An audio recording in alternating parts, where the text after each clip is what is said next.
ये हम हैं, ये हमारी डेस्क है और ये इस पर बहुत सारी धूल जमी हुई है और इसी डेस्क ने मुझे इस वीडियो को बनाने के लिए इंस्पायर किया।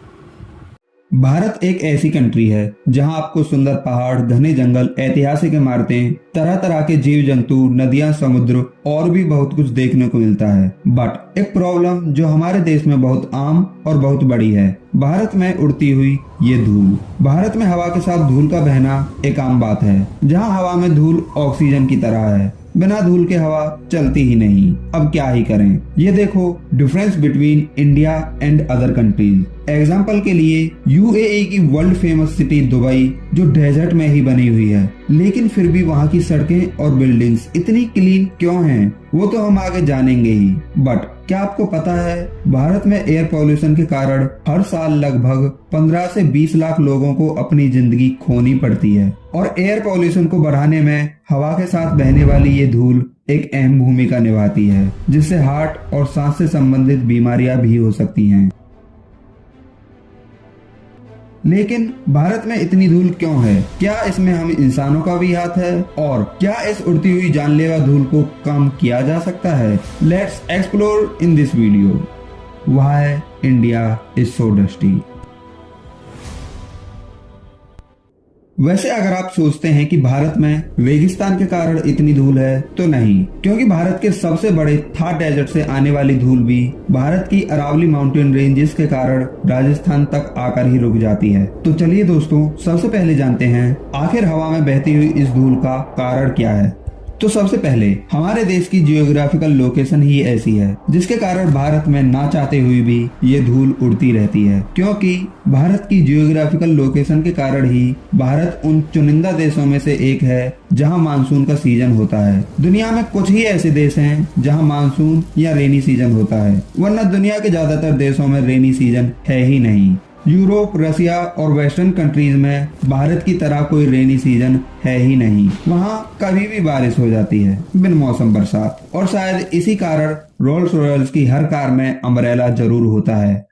औकात के बाहर की बातें खैर छोड़ो। और हर महीने इसी बिन मौसम बरसात के कारण यहाँ धूल नहीं उड़ती। लेकिन भारत में जून जुलाई के टाइम पर साउथ वेस्ट विंड्स अरेबियन सी से चलती हुई इंडियन ओशन से होकर भारत में एंटर करती हैं। तब भारत के ईस्टर्न एंड वेस्टर्न घाट्स और हिमालय से टकराकर ये हवाएं ठंडी हो जाती हैं, जिससे मानसून सीजन आ जाता है और बारिश होने लगती है, जो लगभग 3 से 4 महीने तक होती है। और इसी कारण रेनी सीजन में तो भारत की मिट्टी इतनी गीली हो जाती है कि उसका कीचड़ बन जाता है। साथ ही घास और पेड़ पौधे भी उगने लगते हैं। लेकिन क्योंकि भारत एक ट्रॉपिकल यानी गर्म कंट्री है, जिसके कारण हमारे देश में गर्मी बहुत पड़ती है, इसीलिए जैसे ही रेनी सीजन खत्म होता है वो मिट्टी भी सूखने लगती है। अब क्योंकि अगले साल ही बारिश होगी, जिसके कारण मिट्टी का सारा पानी सूखने के कारण मिट्टी ड्राई होने लगती है और बारिश के कारण उगी हुई घास और पेड़ पौधे भी सूखने लगते हैं, जिसके कारण मिट्टी ढीली होकर टूटने लगती है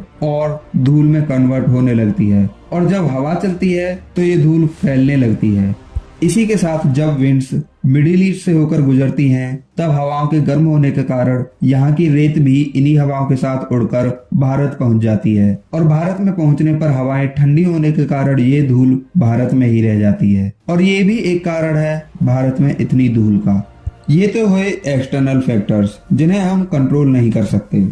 लेकिन सिर्फ यही कारण नहीं है भारत का इतनी धूल से भरा होने का। अब बात करते हैं इंटरनल फैक्टर्स की, जो हमारे देश में बढ़ती हुई इस धूल को बढ़ावा दे रहे हैं। अब सबसे पहले भारत एक ऐसा देश है जहां ऑलमोस्ट 70% लोग विलेजेस में रहते हैं और ज्यादातर गांव में रोड्स नहीं हैं। वहाँ अनपावर्ड रोड्स यानी कच्चे रास्ते हैं, जिसके कारण यहाँ पर चलने वाले व्हीकल के कारण बहुत ज्यादा धूल उड़ती है, जो हवा के साथ और भी दूर तक फैल जाती है। और क्योंकि भारत में अभी भी ज्यादातर रूरल एरिया ही है, जिसके कारण भारत में ज्यादातर हिस्से में धूल उड़ती ही रहती है और पूरे देश में फैलती रहती है। वैसे हमारे देश में रोड इंफ्रास्ट्रक्चर भी डेवलप्ड नहीं है। अगर आप इंडिया और अदर कंट्रीज के रोड्स को कंपेयर करेंगे, तब आपको डिफरेंस साफ दिखाई देगा। हमारे देश में कच्चे रास्तों की संख्या बहुत ज्यादा है। साथ ही हमारे देश में जो रोड्स कंक्रीट से बने हुए हैं, उनमें भी ना तो अच्छा मटेरियल यूज किया गया है और ना ही उन्हें मेंटेन किया जाता है। सिर्फ प्राइवेट या कुछ नेशनल हाईवेज ही वेल मेंटेन्ड देखने को मिलते हैं, लेकिन बाकी सभी जगहों पर या तो पुअर कंस्ट्रक्शन मटेरियल यूज किया जाता है या मेंटेनेंस नहीं होती। ये देखिए, ये है इंडियन रोड्स, जहाँ रोड्स के पास फुटपाथ का तो नामो निशान नहीं है। और साथ ही हमारे देश में रोड्स के किनारों को तो ऐसे ही छोड़ दिया जाता है, जिससे किनारों के पास की धूल रोड्स पर आ जाती है और व्हीकल्स के कारण फैलने लगती है। और हमारे देश में रोड्स को साफ करने के लिए भी ज्यादा एफर्ट्स नहीं किए जाते। जहां दूसरे देशों में मशीनों से रोड्स को साफ किया जाता है, वहीं भारत में अभी भी मैनुअल क्लीनिंग का पुराना तरीका ही इस्तेमाल किया जाता है, जो इतना इफेक्टिव नहीं है। और इसी कारण सड़कों पर पड़ी हुई ये धूल हवा में मिल जाती है और हमारे शरीर के अंदर तक पहुंच जाती है। साथ ही क्योंकि भारत एक डेवलपिंग कंट्री है, जिसके कारण यहाँ पर कोई ना कोई कंस्ट्रक्शन प्रोजेक्ट पर काम होता ही रहता है, जिसके कारण इन प्रोजेक्ट्स में यूज होने वाले मटेरियल के कारण, इनसे निकलने वाली धूल के कारण भारत में बहती हुई इस धूल को और भी बढ़ावा मिलता है। और साथ ही इन सभी कंस्ट्रक्शन प्रोजेक्ट्स के कारण हमारे देश में डिफोरेस्टेशन भी बहुत तेजी से हो रहा है। इसी के साथ कई इंडस्ट्रीज के कारण भी भारत में जंगलों को काटा जा रहा है। अब क्योंकि पेड़ अपनी जड़ों से मिट्टी को जकड़े रखते हैं, जो मिट्टी को धूल बनने से रोकते हैं, जिससे धूल कम उड़ती है। लेकिन जब पेड़ ही नहीं रहेंगे तो सॉइल इरोजन भी होगा, जिससे धूल और भी ज्यादा बढ़ेगी। और वैसे भी भारत में पेड़ अपने आप नेचुरली ही उगते हैं, जो डिफोरेस्टेशन की स्पीड से बहुत धीमे होता है। साथ ही हमारे देश में ट्री प्लांटिंग के लिए कोई खास कदम नहीं उठाए जाते हैं और इसी कारण भारत में अब जंगलों की संख्या बहुत तेजी से कम होती जा रही है, जिसके कारण भारत में बढ़ती हुई इस धूल को और भी बढ़ावा मिल रहा है। और सिर्फ यही नहीं, हम भारतीय भी भारत में इस बढ़ती हुई धूल को बढ़ावा दे रहे हैं।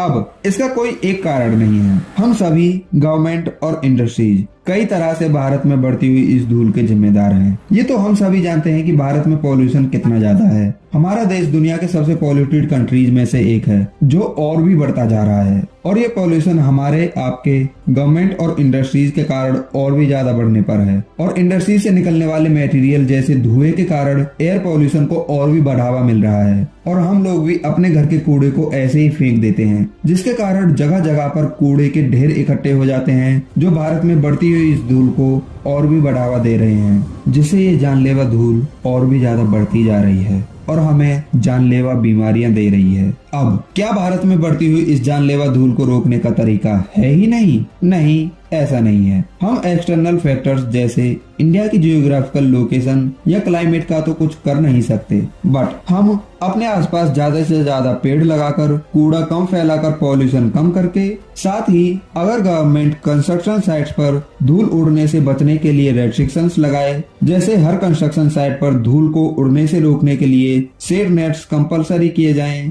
साथ ही हमें अदर कंट्रीज जैसे यूएई से भी सीखना चाहिए, क्योंकि यूएई तो डेजर्ट में ही लोकेटेड है, लेकिन फिर भी वहाँ के क्लीनलीनेस के लिए बनाए गए रूल्स के कारण वहाँ धूल देखने को नहीं मिलती, अनटिल और अनलेस एक सैंडस्टॉर्म यानी रेतीला तूफान ही आ जाए। यहाँ की गवर्नमेंट के क्लीनलीनेस के लिए रूल्स एंड रेगुलेशंस बहुत स्ट्रिक्ट हैं, जो इंडिया में भी होने चाहिए।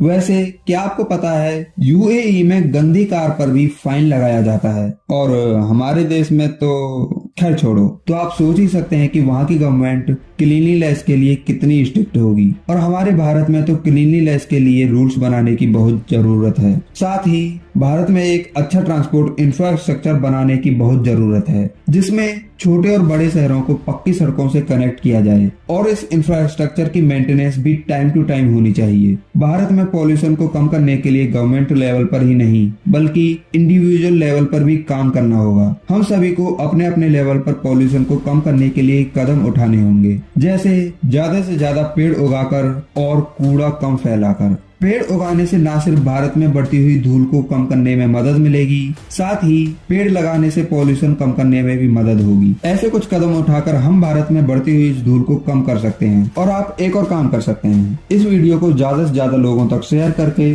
कमेंट्स में बताइए आपके भारत में इस उड़ती हुई धूल पर क्या विचार हैं। साथ ही हमारी आने वाली वीडियोस देखने के लिए सब्सक्राइब करना बिल्कुल मत भूलना। See you in the next video. Till then ये वाली वीडियो देखो।